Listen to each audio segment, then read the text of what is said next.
എന്നൊരു വെറൈറ്റി തോരൻ കാണിച്ചിട്ടാ. എന്തുട്ടാണെന്ന് അറിയാമോ? കഴിഞ്ഞ ദിവസം ബീഫും കായും വെച്ചില്ലേ, അതിൽ ആ കായുടെ തൊണ്ടെടുത്ത് ഞാൻ മാറ്റി വെച്ചിട്ടുണ്ടായിരുന്നു. അതുകൊണ്ടെടുത്ത് തോരൻ കാണിച്ചു വെക്കാം.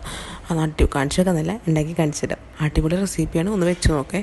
അപ്പം നമ്മൾ നോക്കാം. ചട്ടി വെച്ചിട്ടേ കടുക് പൊട്ടിക്കുക, എന്നിട്ട് സവാള, ഉള്ളി, വെളുത്തുള്ളി, വേപ്പിലയും പച്ചമുളകൊക്കെ ഇട്ട് നല്ലോണം വാടി കഴിയുമ്പോഴത്തേക്കും പൊടികളായിട്ട് മഞ്ഞപ്പൊടി, മുളക് പൊടി ഇട്ട് കൊടുക്കുക. എന്നിട്ട് ഇച്ചിരി തേങ്ങ കൂടി ഇട്ട് അതിൻ്റെ പച്ചപ്പ് മാറി കഴിയുമ്പോഴത്തേക്കും ഈ അരിഞ്ഞ് വെച്ചതിൻ്റെ തൊണ്ടും കൂടി ഇട്ട് വെച്ച് ആവശ്യത്തിന് ഉപ്പ് ഇട്ടിട്ട് അത് മൂടി വെച്ച് വേവിക്കുക.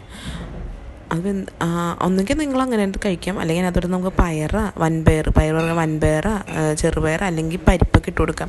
ഞാനിപ്പോൾ ഇട്ട് കൊടുക്കുന്നത് ചീരയാണ്. എൻ്റെ വീട്ടിൽ ചീര ഉണ്ടായിട്ടുണ്ട്. ഇച്ചിരി കൂടെ ഒരു തോരൻ വെക്കാനുള്ള ഉണ്ടായില്ല, അപ്പോൾ ഞാൻ അതിനകത്ത് ഒരു ചീരയും കൂടെ ഇട്ടിട്ട് വേവിക്കാറുണ്ട്.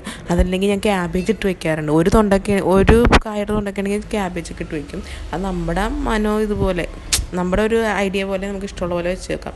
അപ്പോൾ അങ്ങനെ വെച്ച് നോക്കാം, നല്ല ടേസ്റ്റാണ് കേട്ടോ. പിന്നെ പയറും പരിപ്പൊക്കെ ഇട്ട് കഴിഞ്ഞാൽ അടിപൊളി ടേസ്റ്റാണ്. ഞാൻ ചീര ഒരു കറി വയ്ക്കാനുള്ളത് ഇല്ലാത്തത് കൊണ്ട് അതിനകത്തോട്ട് ഇട്ടതാണ്. അപ്പോൾ ഒന്ന് വെച്ച് നോക്കിയിട്ട് എന്നോട് അഭിപ്രായം പറഞ്ഞോട്ടാ. അപ്പോൾ ഓക്കെ.